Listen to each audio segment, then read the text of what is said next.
Cool. Alright. Alive. Yeah, 2020 food. Guys, this is so weird. Like a weird thing happened. Like between when in March when lockdown started and up until like June, I didn't leave the house, right? So now it's like my complexion changed, and I asked my sister to do my makeup. And the whole time I wasn't looking because I was like, I'm like, just do it. And then I looked at myself after and I'm like, wait, who's there? I don't know who she is.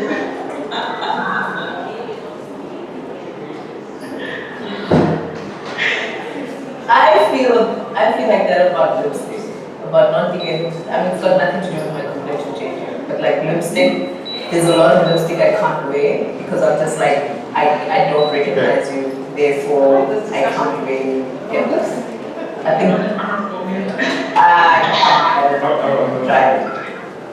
So what do you guys do? You know, just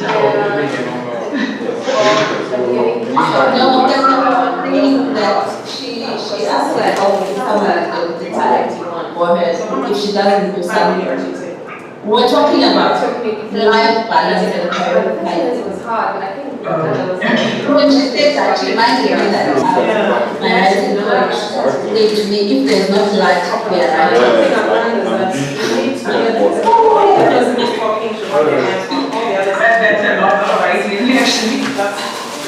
Yeah. Well, so if you take my writing exercise, maybe tell them and then what you can do is exercise that on your resting days you still need to do something so that your body doesn't go all the way to, you know? Yeah. So it's like on his resting days you will do a dance class instead of the heavy. Hello. So that's Hello, Tariro. Very nice to meet you. We're hearing a conversation about lipstick and enjoyment, so I thought I should say a physical hello. doing You're a bit far away.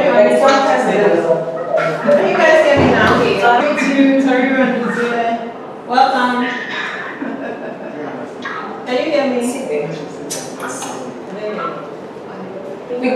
Hey, Can you hear me now? Can you guys hear me? hey. I just want to say hello. Hello. Okay, nice to meet you. Hi. And great to see you, Katleho. So I keep turning because I can see you here, but you guys can see me here. So. Okay, I'm going to be enjoying your panel. See you. I think they're struggling to hear you. What's happening with the sound? I think I was here. Yes.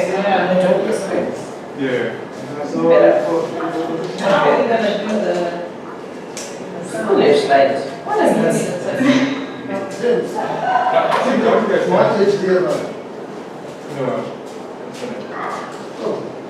Have you like check it out. Yes, I did, but I think where was it? Directly to this computer. Okay. Hello, That Manja. was just Katleho. Hello. So maybe what's Hello. Where would I be? Yeah. Behind? Yes. Where he is.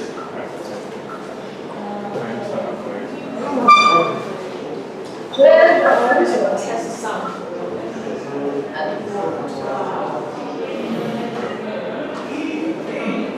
So what are What would I be talking So you're talking to Hi guys, can you hear me? Hello? Yes. Can you hear me? Yes. Is the sound good? You sounded very muffled. Okay, so they need to put their microphones on. Yeah, so you need to tell them. So the actual discussion, it would help if it's only when you're talking that your mic will be on, Boss man, so that we can have better sound. this one's supposed to go back though. Else we go do this one, You there's hear something that? inside. We go do this one inside though. How about Yeah. If we go back, someone was muting everybody, just do that automatically so that if I'm the one talking, I will be live. Or if I can do it, if there's something that I can be controlling. Liz, do you have someone who can do that? No, they have Okay, to mute up, right? make the thing.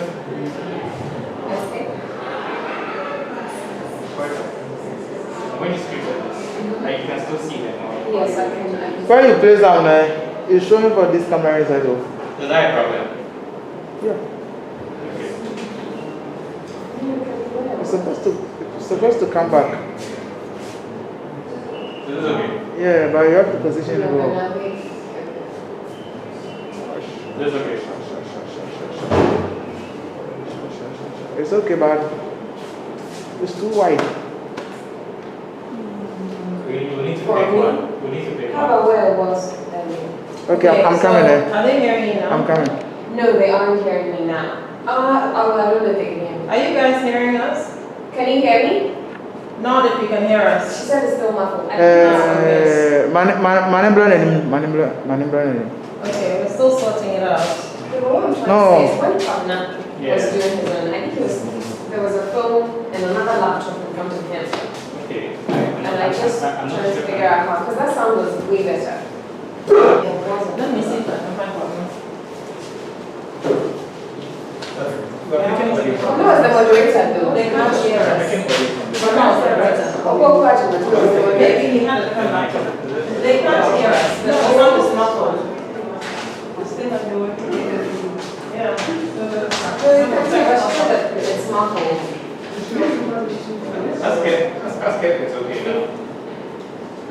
No, I don't think it is. Can you guys hear us now? The sound is not great when you speak. It sounds very muffled, and so do all the other voices. They sound very muffled, like we Okay, back something's and forth. muffled.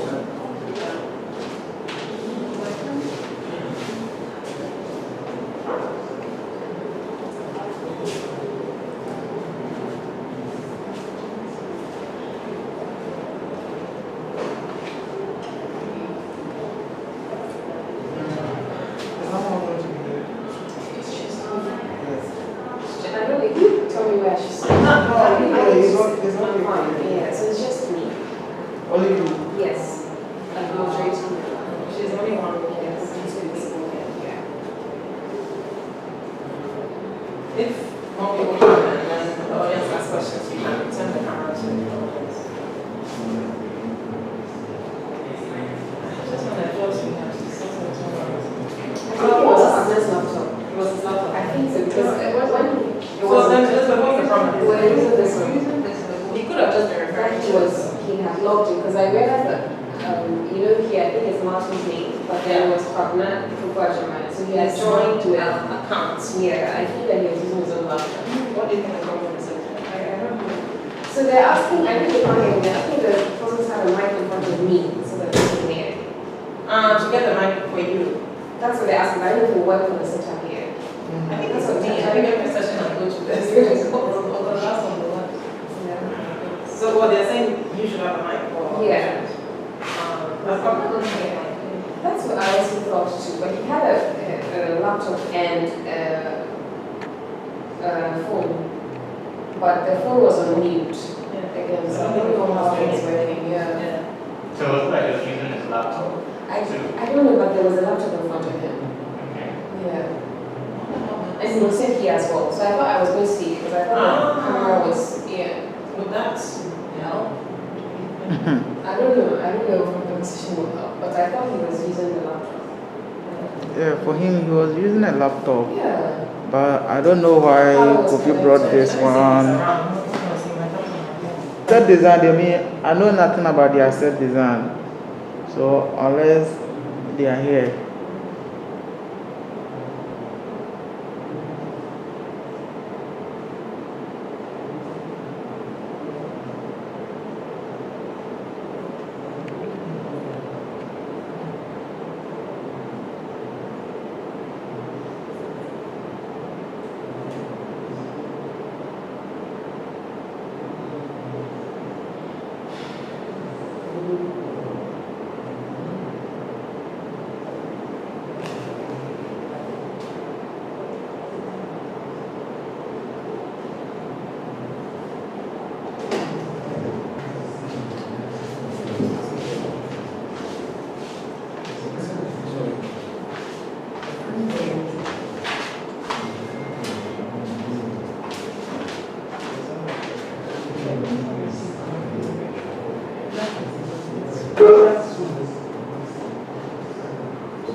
closer to Because me. that was the same thing that when an assassin I had, and they couldn't hear us.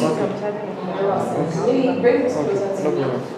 So it's taking the sound. They don't have to Let's show hear. for the main camera inside though. Why? The tripod, Why doesn't it have to show? is that? Why doesn't it Oh, have you're to saying it show? should The tripod should show for the main camera. Yeah, I'm asking what's wrong with that. No, it's not done like that. Why? It's not professional. But me, for my work, it's not professional. But you are doing your own thing. Whatever you want me to do for you, I'll just do it. Because if somebody is watching on YouTube and the person sees, We're streaming this, we're not streaming from this. is that? We're not getting video. Yeah, but I think So they're you doing won't the take We're this. not taking it. If you're not taking this one, then this one can come forward. Okay. I told you I'm picking this one too. I'm sure they will eventually. You are taking this Should we one. try Yeah. and You're do recording this? this. Yeah. So I'm asking No, that I'm they not should recording bring this one. Because that's the same problem See, we go have to with the assassin. ODS. We were using this and we couldn't hear. So I'm saying that this For the should laptop come device. closer to me. I don't know. But Because you're this saying one, that professionally it's Yes, not you see, ideal so because like- it's What I'm saying is that there's no one conversation. here. What did you come switching the closer to cameras. this? It's the You same get thing. It it? will show in his frame. Right. It's what he's And saying. so make her forget about this one. Well, Yeah. you know, I think so so. that's the thing. Because Just No, camera- say that's okay. That's not Okay. Me, I thought you were picking. We need the session to move, so whether the thing comes in the frame or not is not a problem right now. So we need the session to happen. Okay. For me, I thought we were picking this one. That's why I'm saying that. Guys, can you hear me? How's the sound? Much better. Okay, Right, proceed. I think. Yeah, I can't so believe if it you're was not as picking, simple as if that. you're not picking this one, I have no problem with it. Okay. So, Oh, but who will be doing the meeting? Oh, they will meet themselves? I can do it. Oh, Yeah, where is the laptop? I don't know. I don't know. Is it the laptop that it is? Yeah. It's going to. Can you do the meeting or should I do it? Yeah, we are. I'll do it.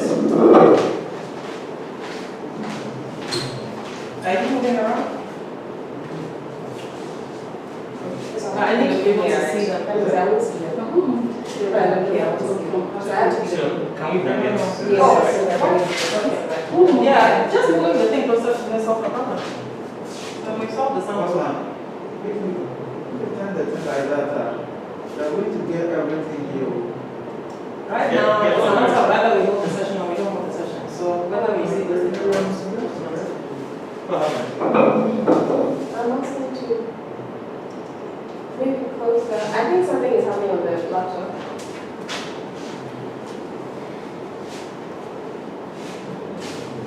Or just minimize it, I don't know if somebody's using it. Oh, yeah. The coverage, yeah. Just minimize it.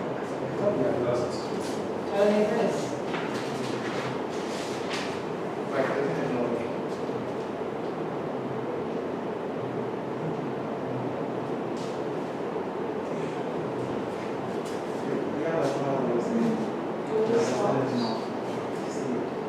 Okay, so. It doesn't matter. Okay, this thing has happened more than happened on some.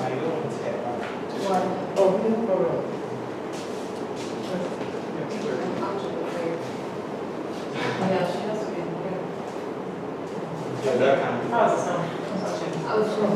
Hi guys, can you hear me? Thumbs up if you hear me. Okay, perfect. So we're going to start the conversation and it's going to be as informal as possible. Just a conversation between poets and friends. Come here. It's muffled. It's not full.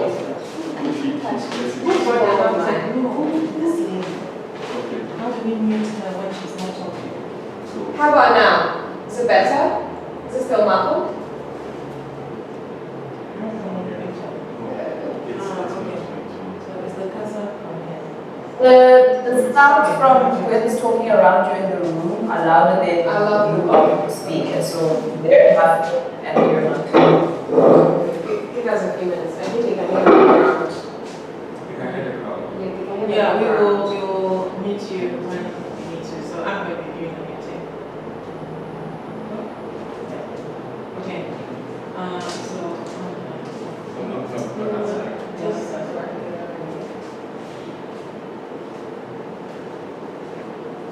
So you're muted. Yeah, that's fine. Just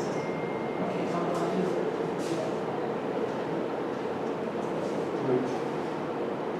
Okay. I know you three know each other, but it would be nice to just a short, brief introduction of each of us, and I will start. My name is Asantewaa. I'm a poet from Ghana. On stage, I know my poetry Asantewaa, which is a stage name I picked up a long time ago in Muscat. Yes, and I'm a poet and a writer. That's pretty much my identity. So yes, we'll take turns talking about us. So when you're talking, you just unmute yourself, and then when you're done talking, you mute yourself.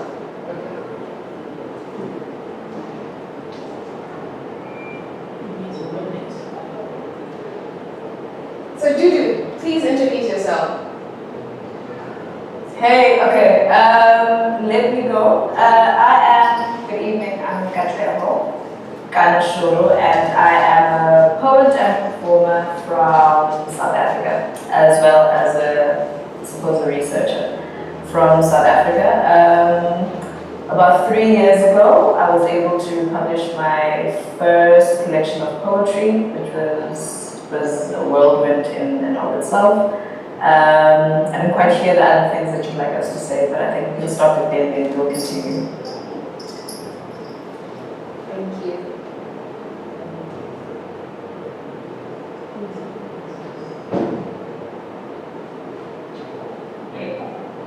Good evening, everyone. My name is Tariro. Ndoro. I am a writer of poetry and short fiction. I'm from Zimbabwe. My debut anthology was Africa, like a greater like a foreigner, and it's about migration and xenophobia, and that's the focus of a lot of my work. I'm happy to be here tonight. Good evening, everyone. My name is Duduzile Ndlovu, and I always struggle to say who I am. I am a researcher. I study migration at the African Center for Migration and Society in South Africa, Johannesburg. I was born and grew up in Zimbabwe, and currently call Johannesburg here in South Africa home. And I stumbled onto poetry as it was a relief, really, during my work as I was writing my PhD thesis. So I think I'll also leave it there and pick it up as we continue. I'm really excited to be here and in Accra, one of my favorite cities. Yes, Accra. I'm not sure it's my favorite city, but Accra is a great city. You should definitely. I hope that COVID goes away and we can see each other in flesh. But yes, I can't wait to be in Johannesburg, South Africa. So today's conversation is about poetry as an act of witness, and I know we had a private conversation earlier about what to do, what to talk about. But I was hoping this conversation would be more about poetry as documentation, poetry as archiving, and poetry as a way of life, but as an active witness in our lives and how we go about it. So that's going to be the core of our conversation, and we're going to ask the questions around that. So I'm going to start the very first one with how do you explore identity and differences in your work? Yeah. So maybe Katleho, you can go first.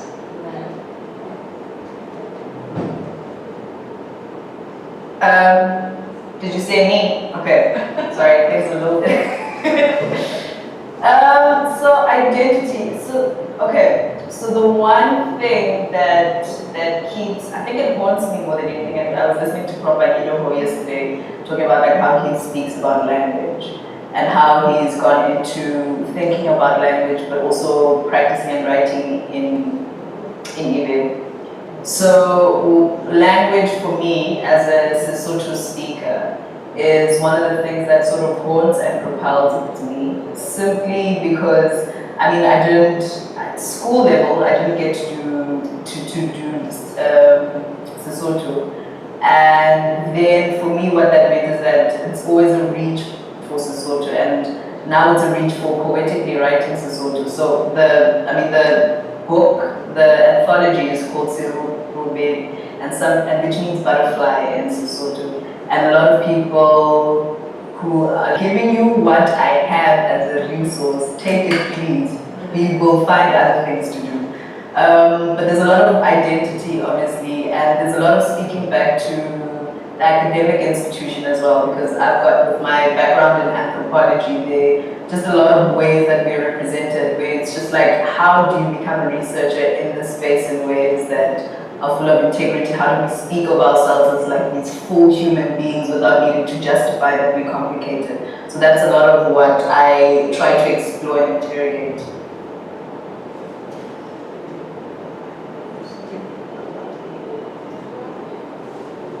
Thank you, Katleho. Tariro? Okay, I think I'll sort of jump off from where Katleho left off about, fighting with the identity she wants to explore for herself and the identity she was allowed to have, because I think that's also been a focus of my own poetry, where when I started working on my collection, Arengada, I was thinking a lot about exile. So, sort of the way we've been divorced from our identities, or the way we've had to negotiate our identities. So, when I was looking at it, I was looking at it both as a Black girl growing up in Zimbabwe, and like a lot of the schooling system at that time when I was growing up is that you had to sort of assimilate into the British learning system so that you could be employed by the British employment system. And then later on, when I went to university, I was now a Zimbabwean person learning in South Africa, and so that I also had to find a sort of negotiation between being a Zimbabwean in South Africa. And so for me, it's always been about, trying to close that gap between this is who I'm allowed to be and this is who I really am, and what's that space that's in between.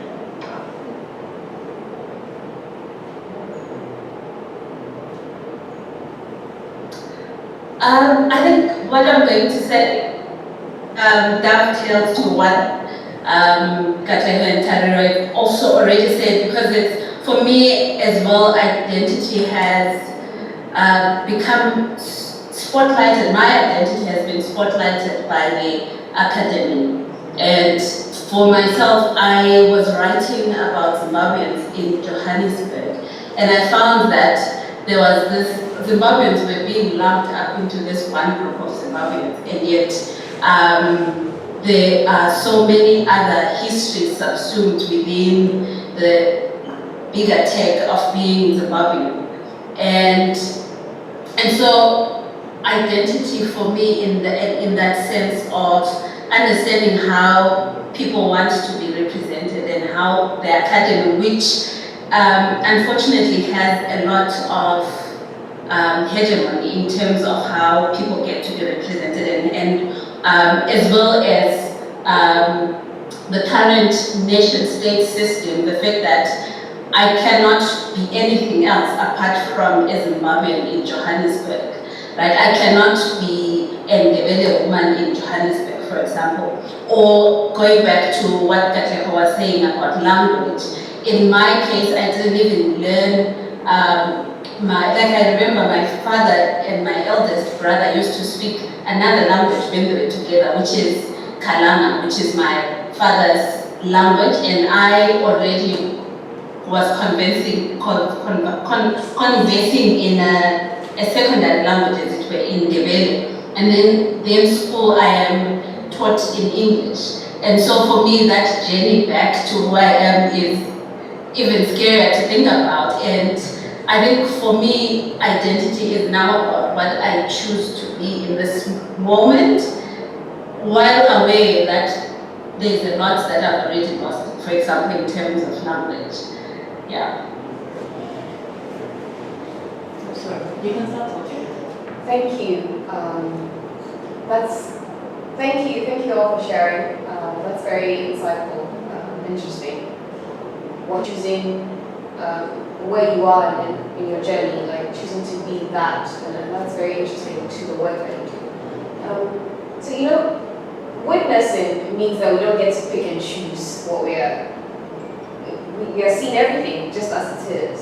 So how do you write about unlovable parts of whether yourself, your country, the space, whatever it is? How do you write about it as witnessing?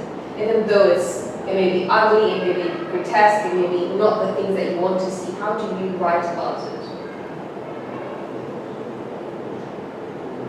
Okay, I think early on in my career, before I was even sort of trying to write professionally or anything like that, I used to go to a lot of poetry, like open mics and poetry events and that sort of thing. And when I was there, sometimes I would share something very personal, right? And in that space, someone would always come up and say, thank you for saying this and thank you for saying that. And so when it came to,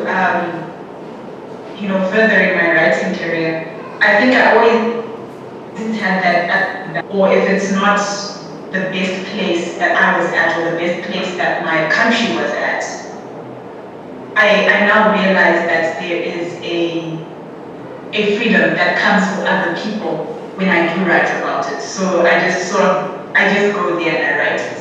But for myself as a safeguard, I also give myself that space to say, this is I'm not forcing you to write anything that you're not yet ready to explore.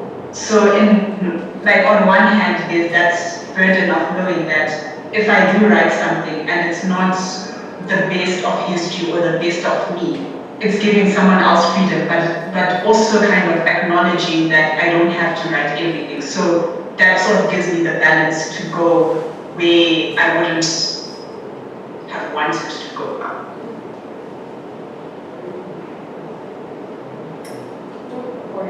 Yeah, I mean, there's the thing about other people affirming. I think the sharing part definitely does make you see how, the things that you might think are just silly, especially in open mic spaces, the things that you might think are silly or too vulnerable, how they actually are in conversation with other people. And I think that's the freeing thing about poetry, right? I think poetry in general is about writing about the unlovable parts, the difficult parts, and picking them apart, but also trying to see how you fit in with them. I mean, I'm on this thing, this almost obsession where I'm trying to fit the hopelessness, and if we're able to get through the hopelessness, and if hope is always the thing that's underlying. And I think now, I mean, if you look at the work of especially Black women and queer women now, there's a lot of not only untangling the very difficult unlovable parts, but there's also a thing of saying, I'm going to love the unlovable parts, which is not the same kind of thing that happens more poetry that looks at the unlovable systematic parts that are not part of self, or the unlovable, the broader systematic kinds of difficulties.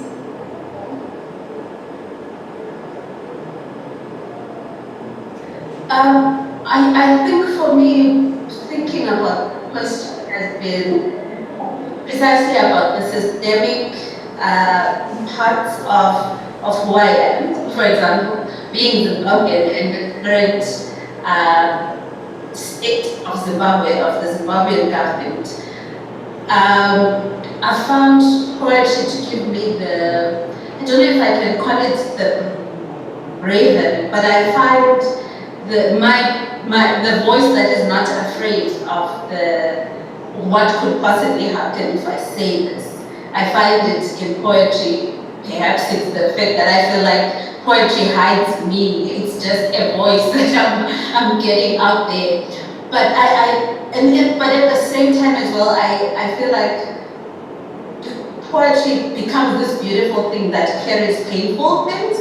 I don't know if I'm saying that in a good way, but yeah, that there is, you will read a poem and it's about an incident that is painful, but there is a beauty in it that you can live within. And so, for me, I find poetry kind of gives you the distance from the pain, in a sense, but also at the same time, if it's about repercussions from a state that has been known to be violent to people that say certain things, it's also, I find safety in the poetry.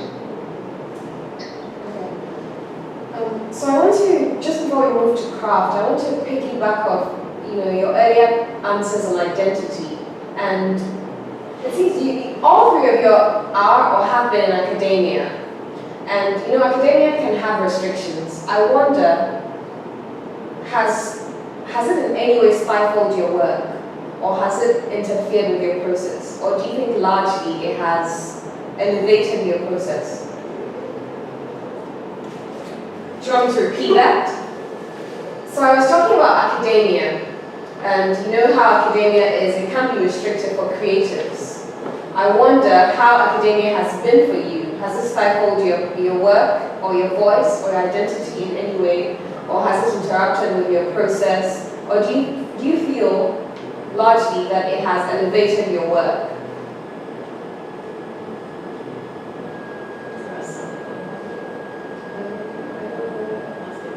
Can you guys hear? I think I went through like about 3 years of not writing at all, and this is when I was finishing off my masters.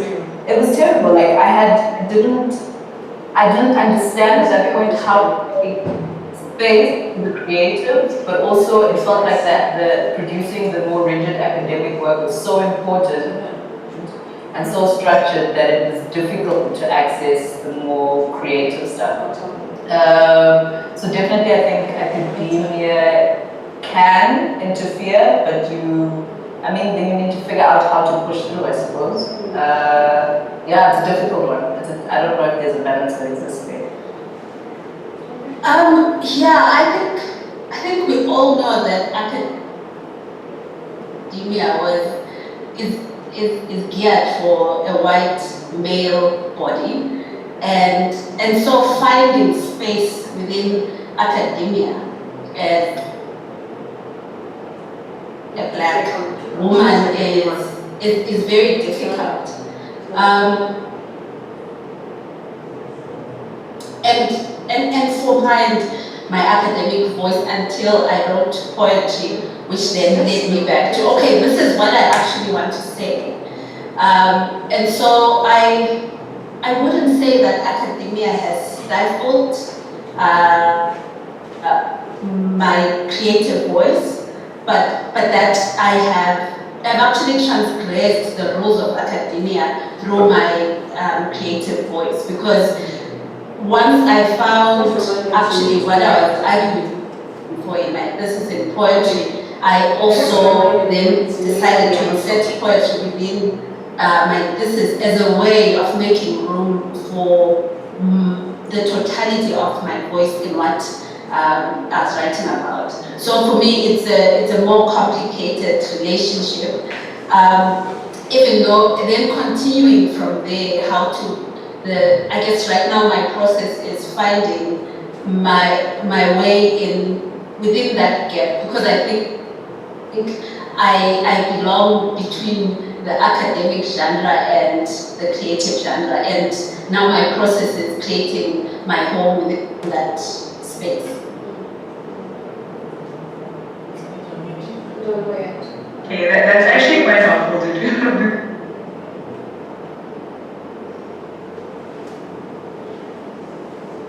Okay, so I want to talk about trauma and craft. And when I was thinking about this question, I was thinking about the romance genre, and I'm pretty sure you all heard of 50 Shades of Grey, and how everybody was amazed about how bad that book was, but it's so much, it's so well. And is everybody here? Oh.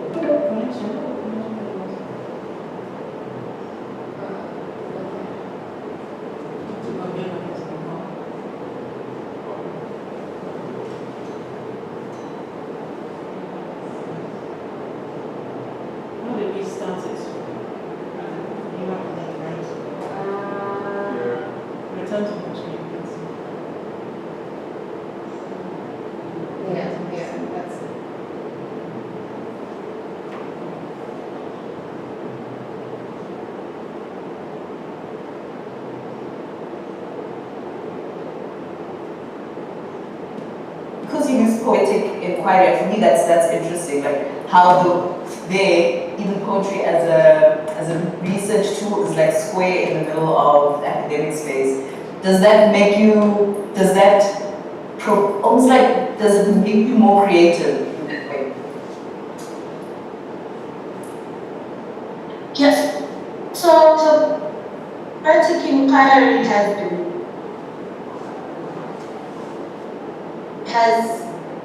firstly, poetic inquiry has developed mostly in the global north, and a lot of people using that method are in Canada, the United States, and so in a way it has given me space to argue for using poetry in research, because I'm like, well, but it's not exactly the home I'm looking for, as if I can put it that way, because it's again already coming with a certain kind of outlook into the world, which is not necessarily homegrown from where I am, but it has created space for me to explore ways in which poetry, the way that we understand poetry for example, in South Africa, the different ways that poetry happens in South Africa can be within research. So it's been a process of learning, trial and error, and still continuing to make mistakes trying to get to that point. Yeah, but I wanted to say, when Tariro was saying that she has decided to do the rigid kind of, this is what the public health system wants me to write, I feel like we need to resist that, because for me, it's also about the audience for whom we are writing, who gets to read the rigid text, and in a way for me that continues the colonial kind of approach to research, where certain people are studied and written about, and they are not the one who are going to write the text that we produce. Someone else is going to do that, and so for me, part of transgressing and setting poetry or any other creative method is about, who am I writing the text for? Who is this research for? Who is going to benefit at the end of the day? And also, who is going to engage with it critically? Not just like, oh yeah, there's this research, I've written this, but if you are writing about Zimbabweans in Johannesburg, I as a Zimbabwean in Johannesburg should engage with what you're writing about me and critique it. Yeah.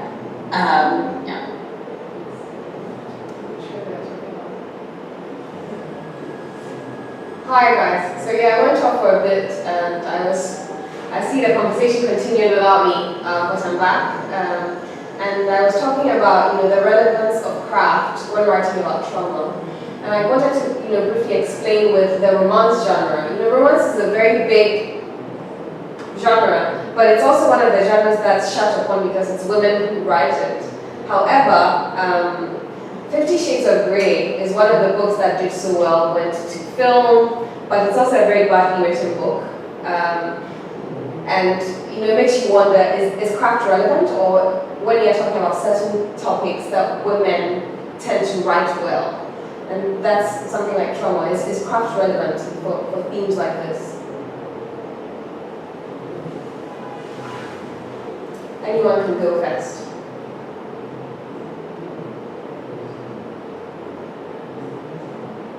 I'm sorry, could you repeat your question? You were breaking up a little bit. So the main question is, I'm asking if craft is relevant when you're writing about trauma.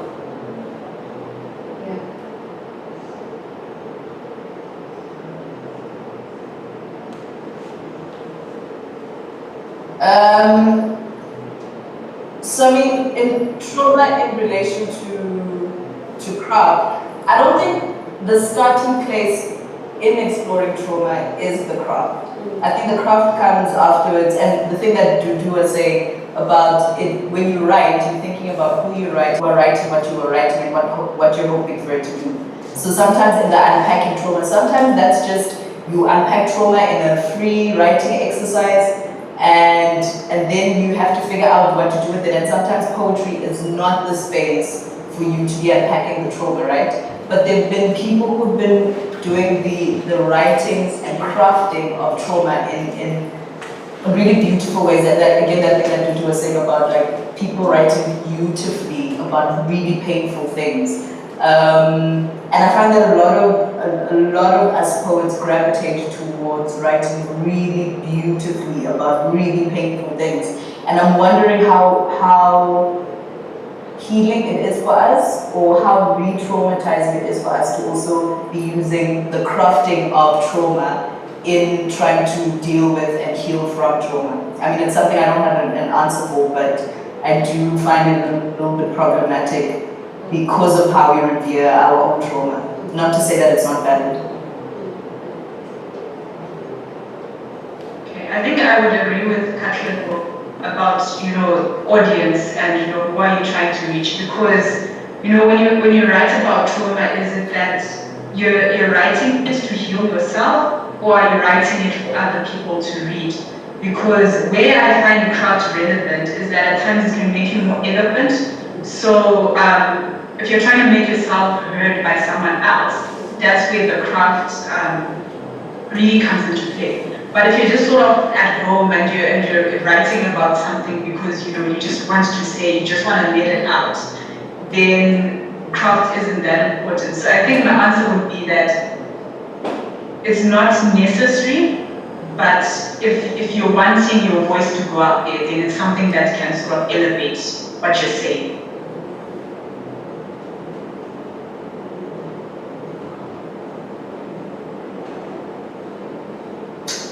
Yeah, I do think that the purpose for which you're writing.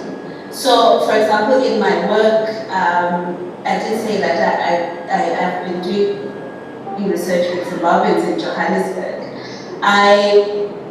One of the people that I was interviewing gave me music that they recorded that is documenting a period of violence, like a really painful period of violence.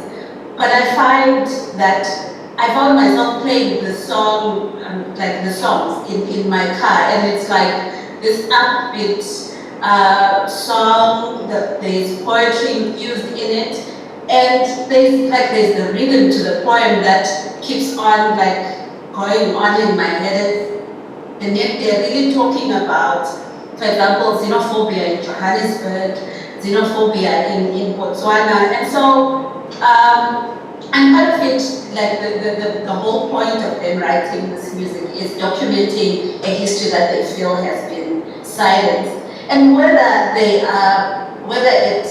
leads to healing for them, I don't think it does, because part of the whole purpose is about documenting it so that the pain is never forgotten.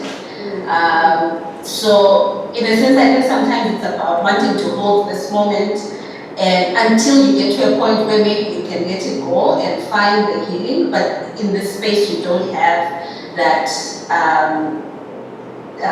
option to heal maybe. Thank you. I'm curious about what strategies you use to question your motivations when you're writing. And this question is in two ways. And by asking that, I mean, how do you ensure that you're being true to yourself in your process of writing poetry? What's your process of making sure, okay, if this work, this particular poem is centered around my experience, how do I be sure that I'm writing, because poetry is closer to non-fiction than it is to fiction. And if it's centered around you that you're writing, if it's not centered around you, which strategies are you using to ensure that you're being true to whichever subject? So for instance, if you're writing about Johannesburg, what process do you go through to ensure that you're being as objective or subjective or whatever you need to be for that poem to come alive?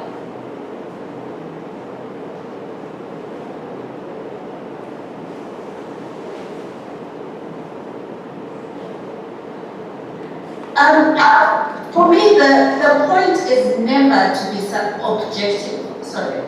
So for me, I write not to be objective, but I write for me. and because I think it's important that I center myself in what I'm writing, and when I center myself in what I'm writing, maybe it's going to resonate to someone else, because I can only be truthful to who I am and how I see the world. And this, I'm saying this when I'm writing poetry. Writing research, I think it's a different process, but which at the same time I have to come back and be truthful to who I am. Because I think there's always there are always voices that are more hegemonic, that wants to silence who I am. As I think I'll keep on going back to as who I am as a Zimbabwean woman in the Ndebele, Zimbabwean woman in South Africa, an African woman in Africa. And so I think for me it's always important to be centering my voice, because it's an important voice that is not very present in the world and in what I read every day.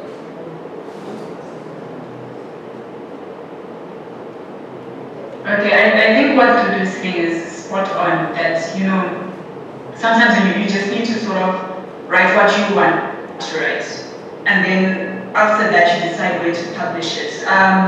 But for me, because, you know, when I was based in sorry, I kind of live between South Africa and Zimbabwe, so, but the time that I was based in Zimbabwe, something that really helped me was a conversation I had with my friend, where he was sort of taking me through the process of the politics that go into our publishing world. So for instance, if you're writing work published by the publishing houses that are sort of more establishment, and if you're sort of writing protest stuff, you know, it's easier to get picked up by, you know, your NGOs or your Western funded, you know, publishing houses.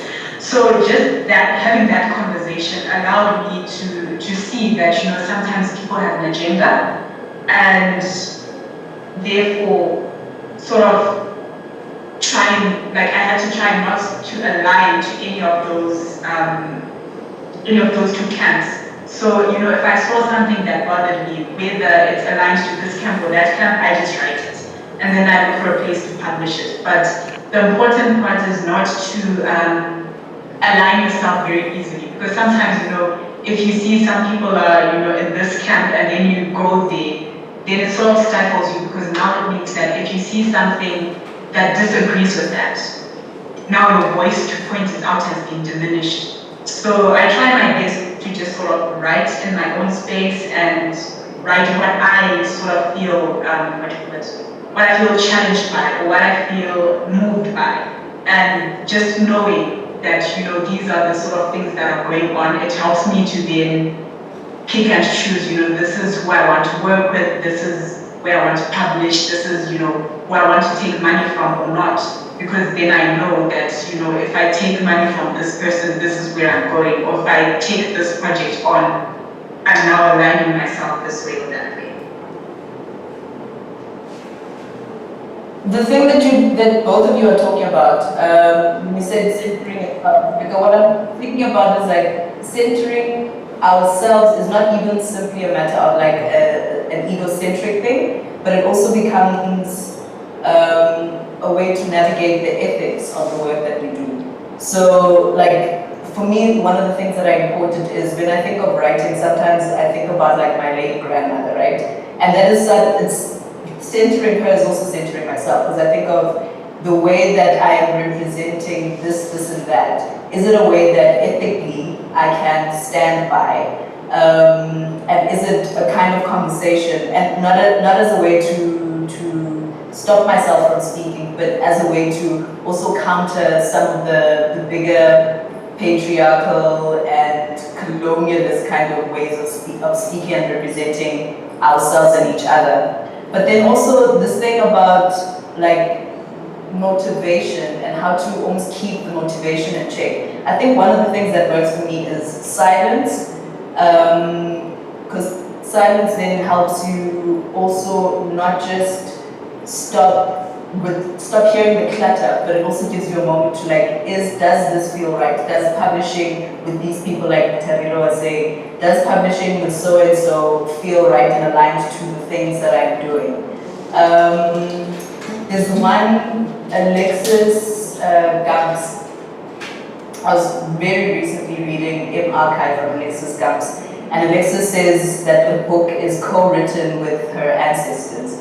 And I think it's what happens, like even when we set ourselves, even when we are thinking about these motivations, we are thinking about them too. And I love this idea of also orientating myself as a person who's not only doing poetry for myself, but having poetry come through me from places that I don't even know. So, you know, the book he referenced has received a lot of backlash. Well, writers have our ways of doing things, but she received backlash because, so what she did with the book, right, was, I mean, she was very experimental with the form, which is impressive, and she did this thing where, I think she's based in Jamaica, I don't know, I forget, but what she did was, she imagined where her ancestors came from, right, so her ancestors could be from Ghana, could be from, she listed like names at the bottom of each page, and a lot of people just felt like some of it was a trigger for trauma because the way in which she has documented it, you could tell that she didn't have a lot of knowledge about the cultural landscape of each country that she had dedicated to. So what I think I want to get towards to is, you know, in the process of using poetry as witnessing, we are trying to be present, right? But at the same time, what if there are things how do we write in a way that it appeases the gods of the past, present, and future? How do we write such that I can just tell that my ancestors will not be pissed at what I've written, or the people present are, you know, learning from the work, or the people in the future. We forget about the future. Let's do the past and the present. How do we write in such a way that we are sensitive both to the past and the present?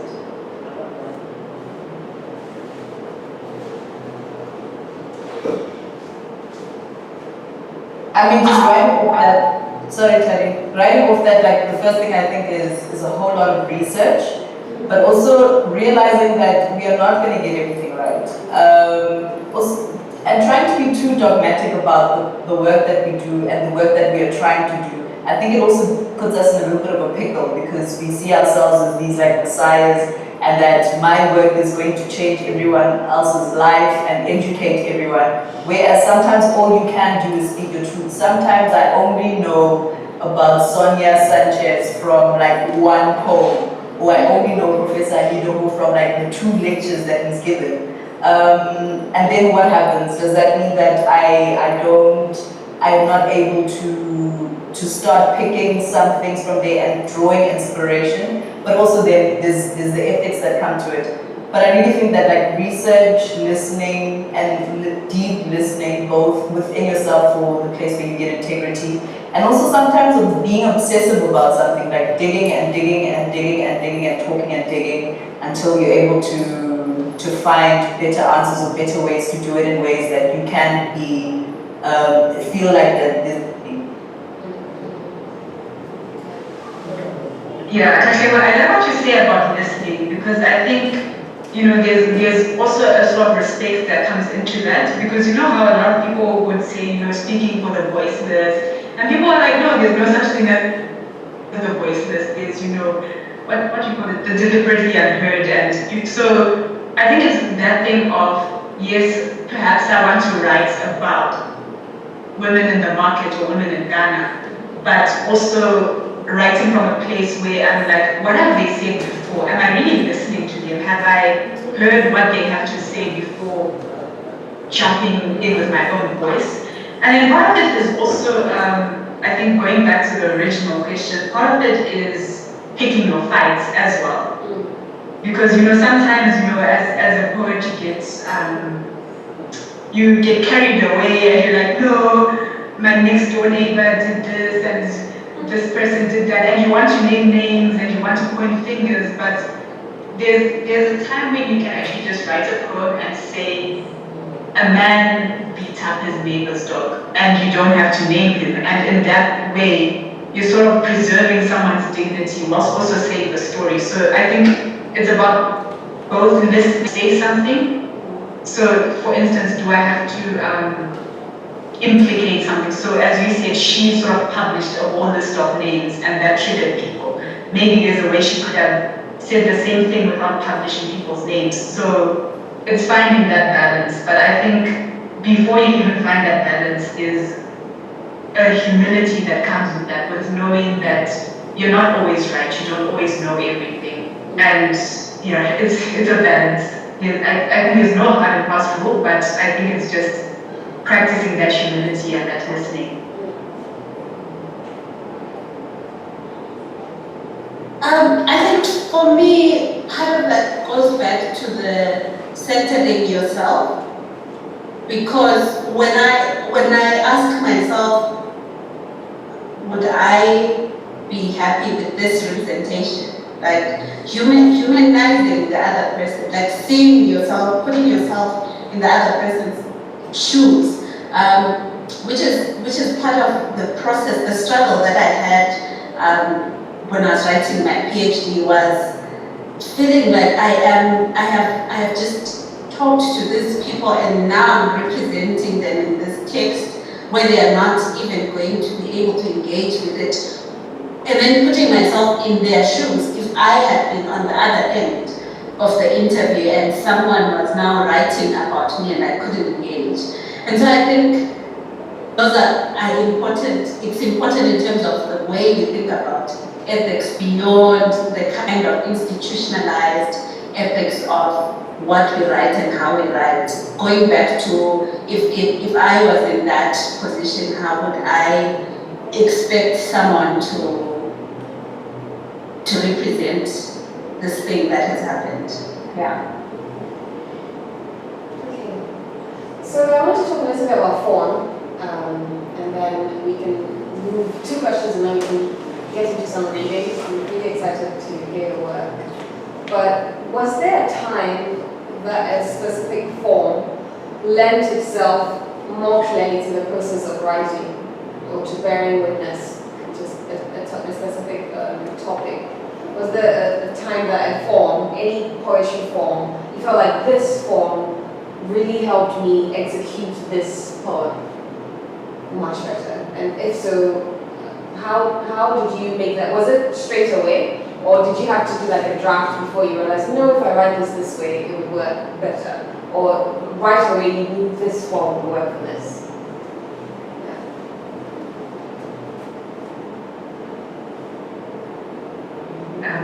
I'd say all the time actually, because like right now my poetry has kind of gone from free verse to like poems, as you know, conversations, as inquests, as dictionary entries, and part of it is because I just enjoy playing around with the form, but then I also feel like sometimes the way you present something on the page has a greater impact, or it's just more powerful.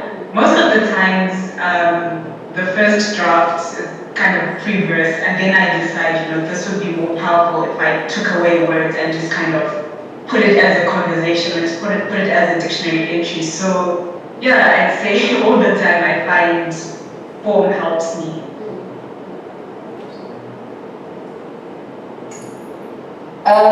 And actually, so last year, Tammy's book was one of my favorite books to read. Like the gaps that she leaves in between words for us to fill in the gaps. For me, it did a lot of work in asking me as an audience member or as a reader to come in and also participate heavily, which was quite nice.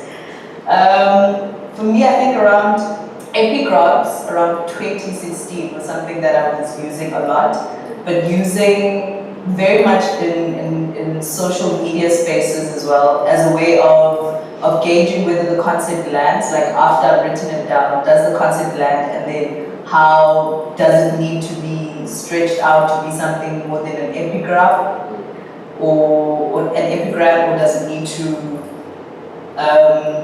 to stay and be tightened as an epigram? I mean, I think epigrams are quite hard.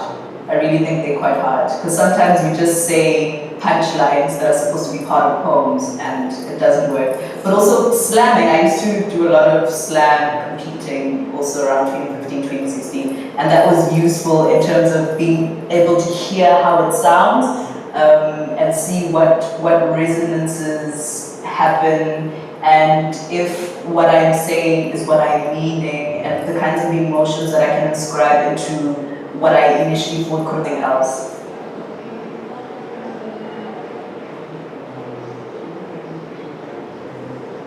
So, I have tried all the things that the good poets have talked about.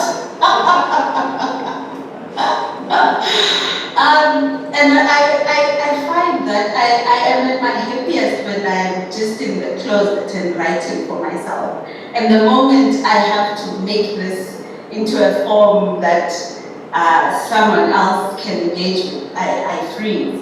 And so for me, I have found comfort in a question that Katleho, he was a teacher and a researcher who used poetry in his work, and he said he started asking, is this a good poem, or what is this poem good for?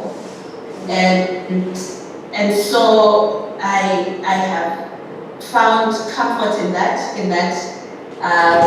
I might never be able to make this into a tanka, but what is it doing as it is in this whatever form that it is taking right now? Because I find a lot of pressure in figuring out issues of form, yeah. And so for me, even in the poems that I include in my publications, I am thinking about what is this good for, what does this allow me to do. And it turns out the editors find that it does the work in that form.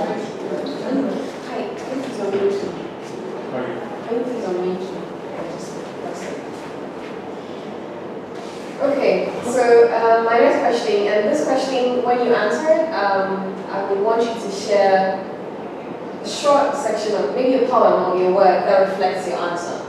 I'm very curious about poetry and prose, especially writers who do both. But you know, poetry as a genre in the publishing world, it's not as high up the ladder like prose is, but it's equally as important. What can poetry do that prose cannot? What can poetry do that prose cannot?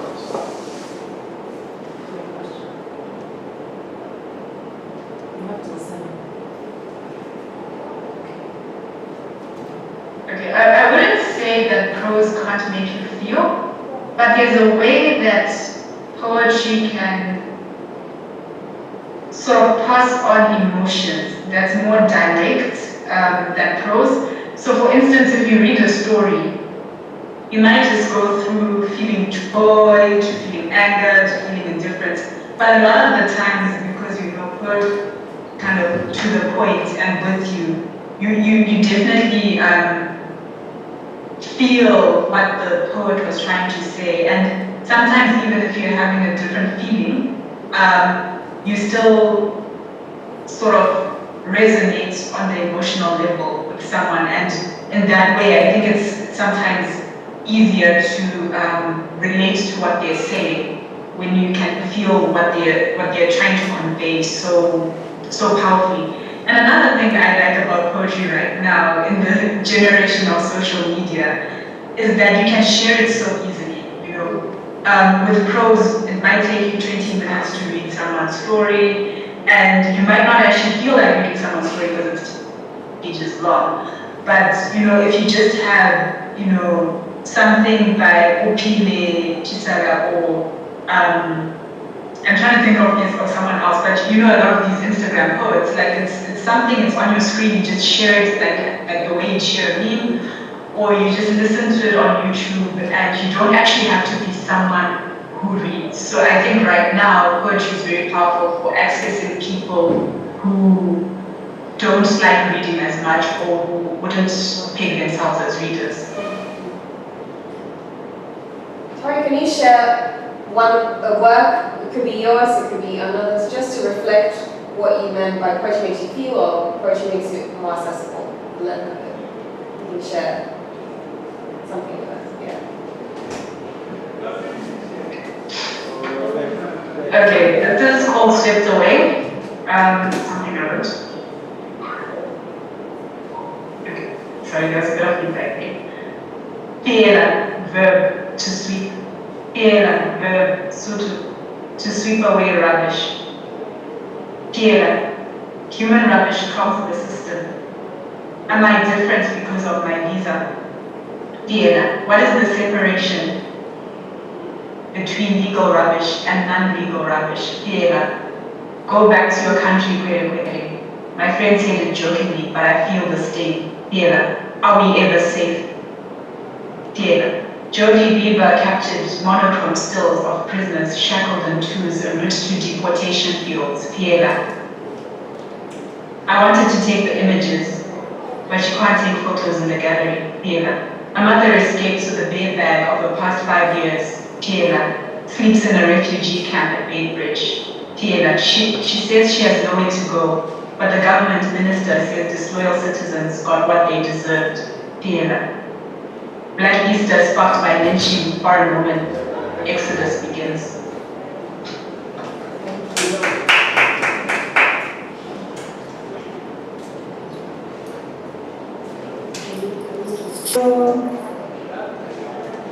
To answer that, I think one of the things that poetry is able to do is allow for obscurity, and I think obscurity is quite necessary, particularly because poets are assumed to write from a place of like a very personal experience, and it's assumed that that is what's supposed to happen. You're supposed to be representing almost your something that is somehow connected to you. But it's fine. That's another conversation. So that obscurity, that allowing yourself some distance between the thing that you are speaking about and the thing and yourself and your own emotions, I think that's a very powerful tool that poets have license to. You don't have to say things as they are, completely as they are, and therefore fall apart all the time. I think it's a safety net as well. So in terms of obscurity, things like satire, things like layering of meaning and ambiguity come in quite well. There's this one poet called Asantewaa, and his works are in like old school poet. So like in the 70s, he's the coolest, most obscure person. Not even the most obscure person, but he's obscure in some senses. And he wrote this poem called Pigeons at the Oppenheimer Park, and I wrote a response to it. So this is the response to Pigeons at the Oppenheimer Park called, and there's a lot of satire in the work that he does. Animals of Color, 1971. Lavish green park, skyline with pink and purple hues. It's almost dark. 1971, grey pigeons no longer allowed to sit on brown whites only benches. Policemen, white. Full blue uniform of law and prison doors had overheard Black Oswald pondering how grey pigeons broke holy separatist laws, inked in black on white. Policemen, white. The little red that Black Oswald pondered right could not let holy laws down. Holy separatist ideology and red. Reached out, snatched grey pigeon, choked it, with a watery white and solid brown ship left on the white's only bench. Pigeon, grey, tossed into the van. Oswald, black. Two animals, grey, tossed into the van, because animals of color belong in cages. Right, Officer Valentine?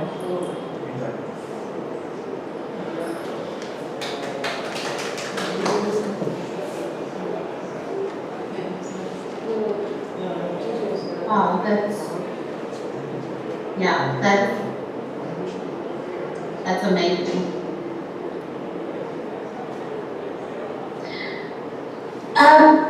So for me to answer that question, I think poetry allows you to say so much in very few words, but you don't have to have many words. And yeah, a lot of the times for me the struggle is in finding the words to say the truth. I have many words for the surface things, right? But I don't have as many words for the real things that matter. Yeah.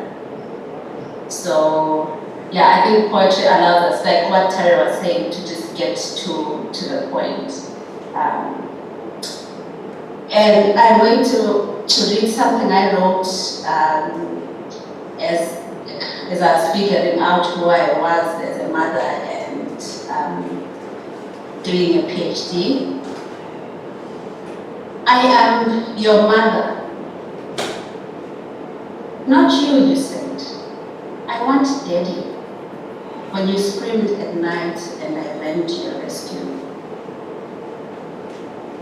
That first time you said it, I thought, what a terrible mother. You have lost him. I wanted to give up.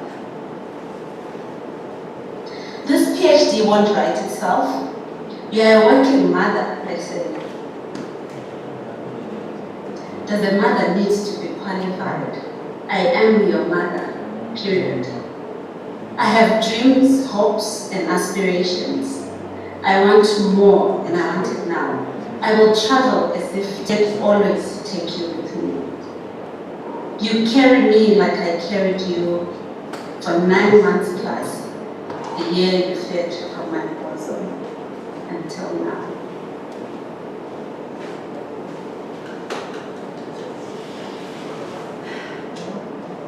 Thank you all so much. Our time is up, but this was such an amazing conversation. Thank you for sharing your minds, your time, and your work with us. I'm very, very glad, and I hope COVID ends soon so that at least you can all come to Ghana, or I can come soon. So thank you so much.